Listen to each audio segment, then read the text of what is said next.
I was able to double check that I actually do like this shape. I'm definitely not recommending sewing for 8 hours straight. Happy New Year! I hope you had a happy and safe holiday season. I had such a wonderful winter break. That is the first time since I've started YouTube that I took like a real winter break for that long. So that was so wonderful and so needed. And I'm really excited to get back in the groove of filming because right now I feel a little bit rusty with this, but I know that'll go away as I get into it. Also, if you've been following me for a while, you'll know that I am starting this video from a new angle. So I hope that is really exciting to you. I usually start my videos at my desk, so I just thought that I would start this one standing at my work table because I am really excited to get into this video's project.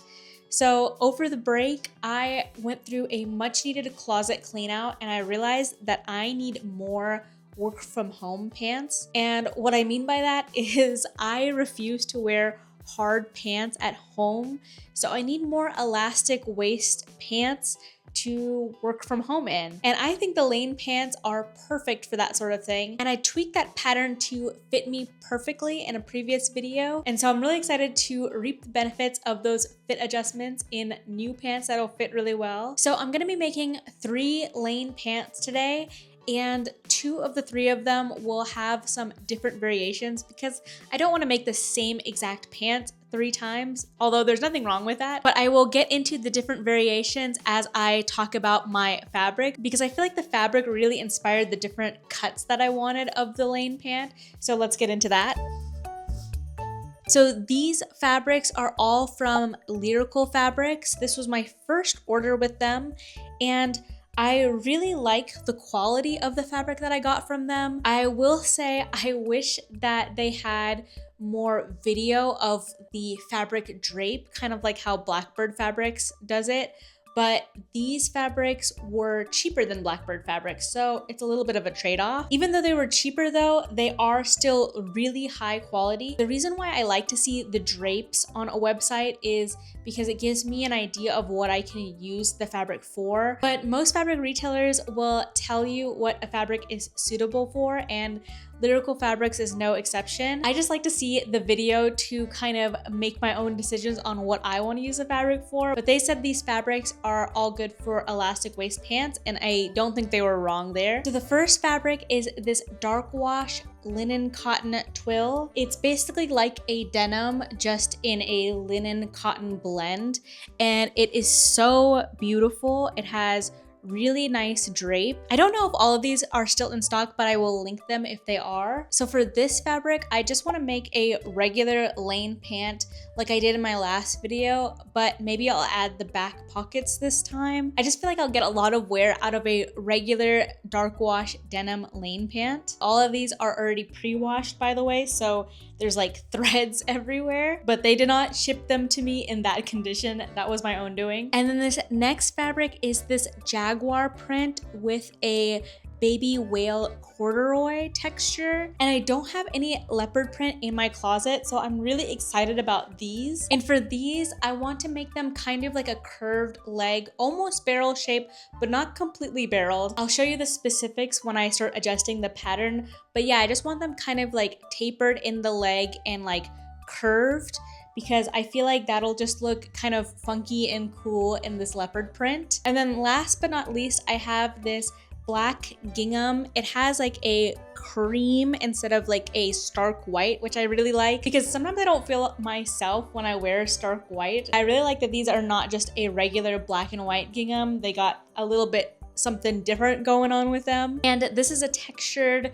cotton poplin, so it's really nice and flowy. And for this fabric, I want to make a Lane pant with a little ruffle detail at the hem because I feel like that'll be the perfect touch of whimsy to the Lane pants. So I'm gonna go through the pattern adjustments as I cut out the fabric and explain how I'm going about adjusting these different styles of Lane pant. I think Sydney Graham actually has tutorials on basically all the ideas that I am throwing out in this video, and they're probably way more in depth, but I just wanted to also show my process on how I am trying to accomplish the same look. So yeah, let's get started.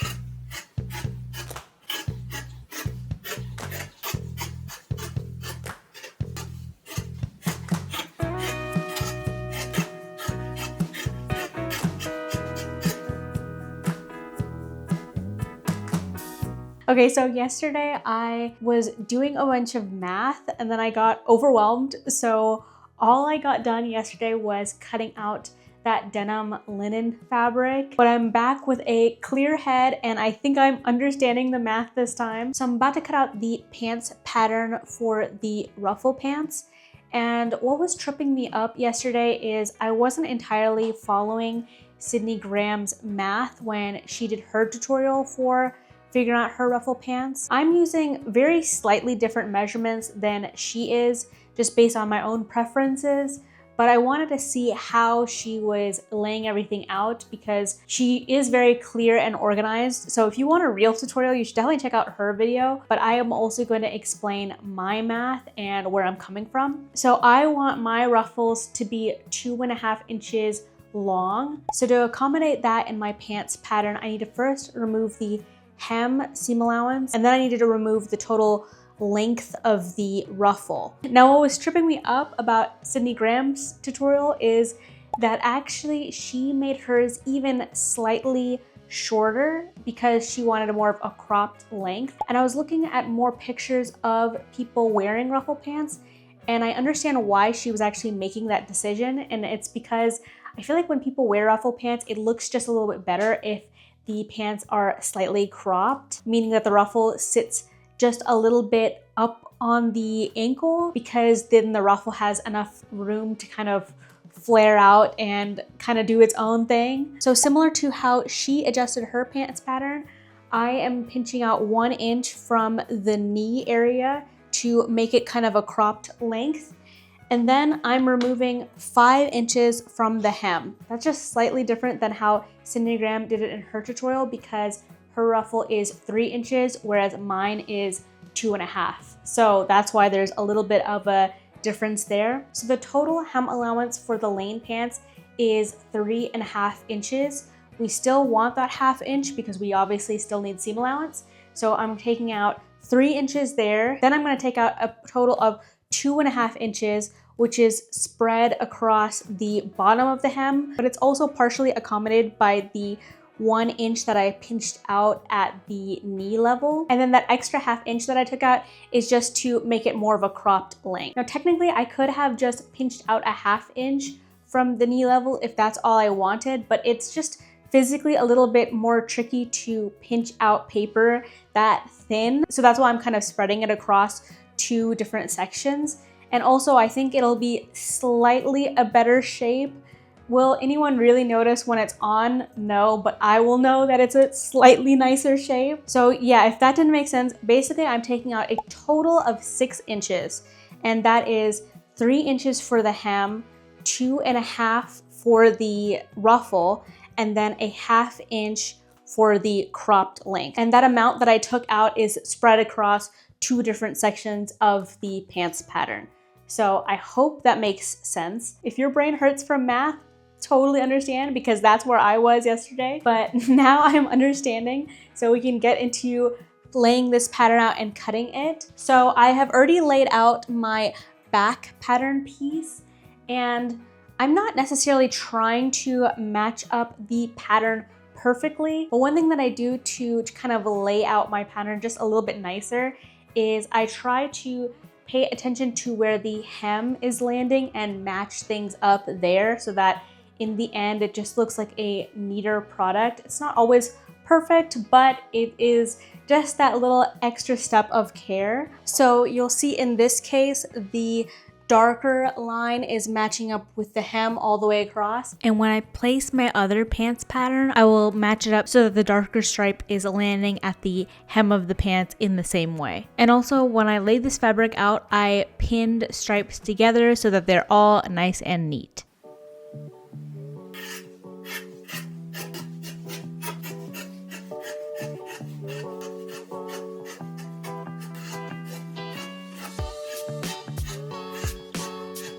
Okay, so I've cut out all the other pattern pieces for these ruffle pants, but the last piece that I need to cut out is the ruffle itself.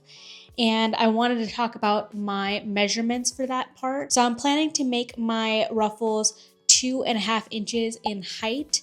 So that means that with seam allowance, that will add up to 3.5 inches. And then the width of the ruffle is the front and back hem width times whatever you want your ruffles to be, depending on how ruffly you want them. So in Sydney Graham's tutorial, she did, I believe, 1.5.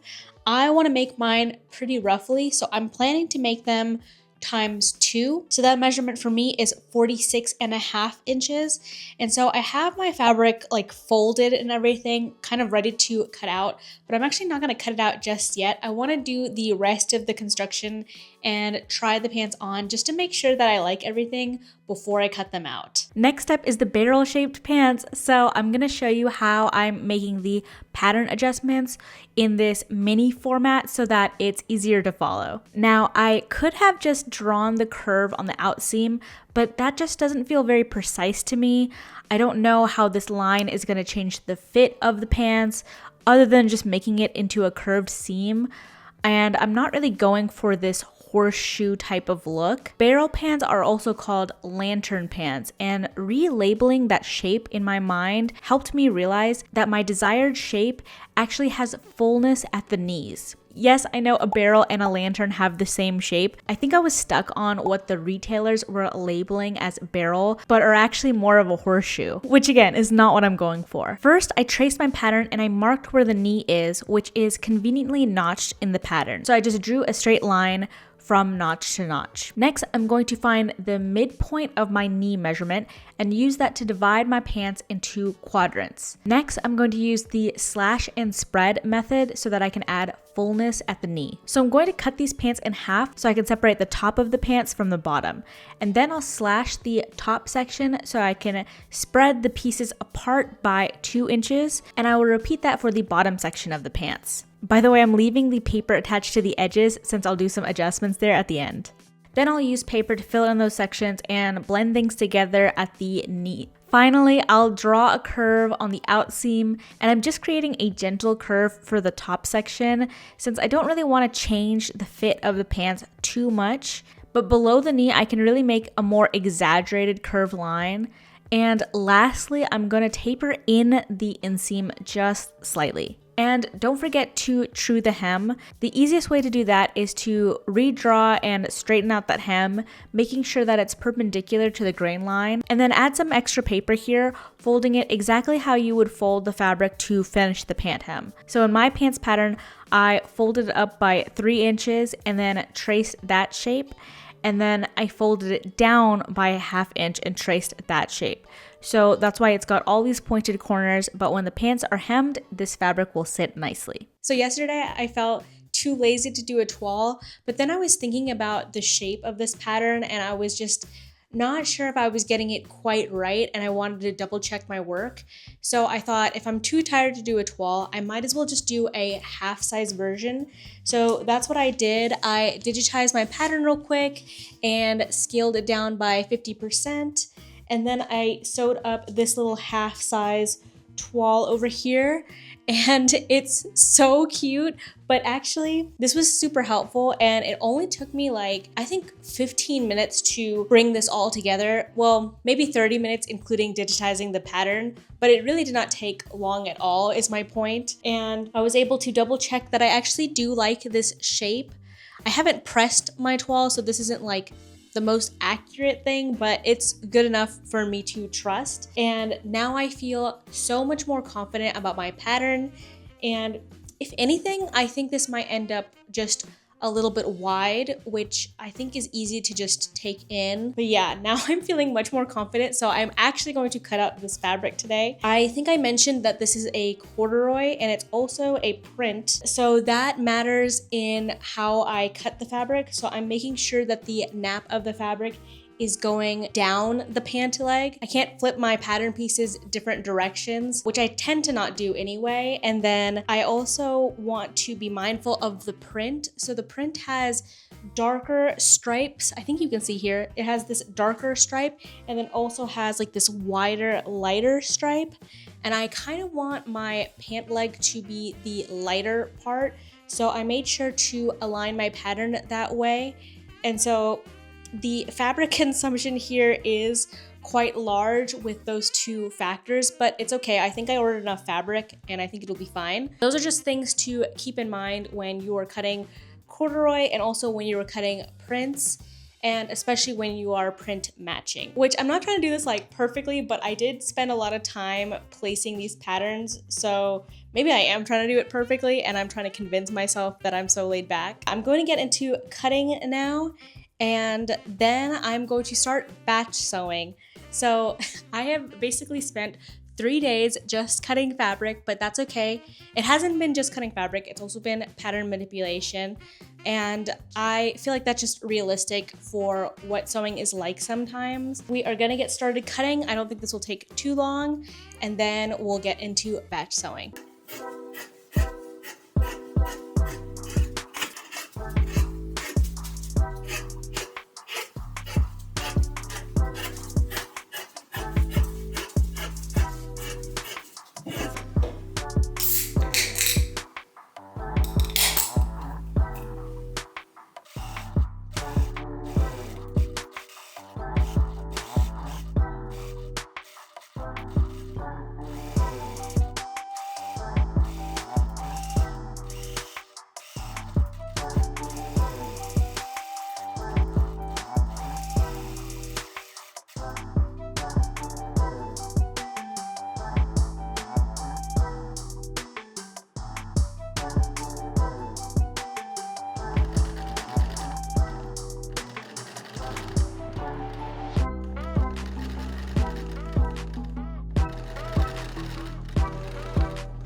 Okay, I'm back and my pants are all done, and I didn't film too much of the process since this isn't really a tutorial. I just wanted to show you the variations that I made from one pattern, but I do want to give you a realistic timeline for what it's like to batch sew 3 pants. So I spent about 4 or 5 hours Thursday afternoon sewing, and then I spent like 5 or 6 hours on Friday. And then I think I spent maybe like 8 hours or more on Saturday. I honestly kind of overdid it on Saturday. At the end of that day, I was actually feeling pretty sore and kind of exhausted. So I'm definitely not recommending sewing for 8 hours straight. That was not my best move. I just tend to get really excited about a finish line, and in sewing especially, the finishing touches take a little bit longer, and I was just really excited to get it done. So I kind of overworked myself, but what I really should have done was taken a break and come back to it another day. So moral of the story is don't be like me, but batch sewing these pants was a great process, and it was a great way to jumpstart my creativity for this year. I just think batch sewing is pretty fun for me. It kind of gamifies the experience, and I wouldn't necessarily say that it saves time, but I feel like it's good for your energy levels to get certain boring steps out of the way right all at once.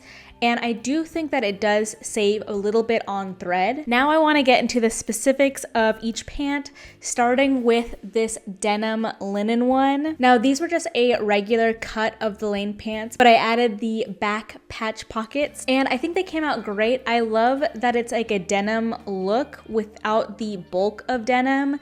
They just feel really light and breezy. Something I did do that was kind of goofy at the hems was I was trying to save a little bit of money on fabric, and this was the most expensive fabric in my order. So I ordered just slightly less yardage for this fabric in particular, and because of that, it wouldn't actually fit my patterns if I just laid them across normally, but I knew it would work out because the lane pants have quite a thick hem. And since I wanted to keep that hem detail, what I did was I cut the pants pattern with about 1/2 inch seam allowance for the bottom hem, and then I cut some extra 4-inch sections at the selvage going cross grain, and I used them to piece my hem together. I understitched the part of the patchwork before I flipped the hem up so that it would lay nicely. So if you notice in the clips of me wearing them that the pants are hanging a little bit weird at the bottom there, that might be why. Honestly, it doesn't really bother me. I also think that as I wear these pants and I wash them,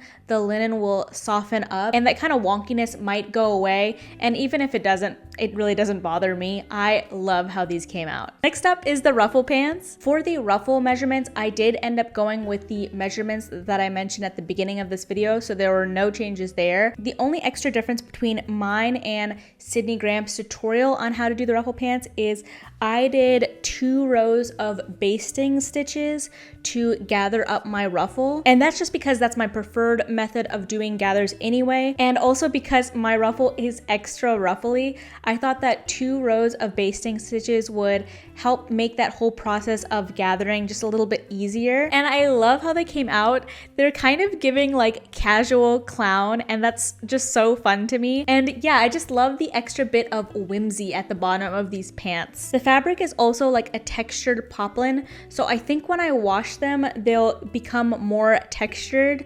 Obviously, through sewing, I was ironing these pants a lot, so I'm really excited to see that extra bit of texture come through when I wash these pants for the first time. I really love this fabric. It is a cotton poplin, so it feels just really smooth to the touch. And yeah, I'm really excited to wear these. I feel like they're gonna be perfect for so many different seasons. And I just love the little extra ruffly detail. I kind of want to make some more ruffle pants because for some reason I love the idea of doing like casual clown fits. I am super happy with these. And I saved my most exciting pair for last.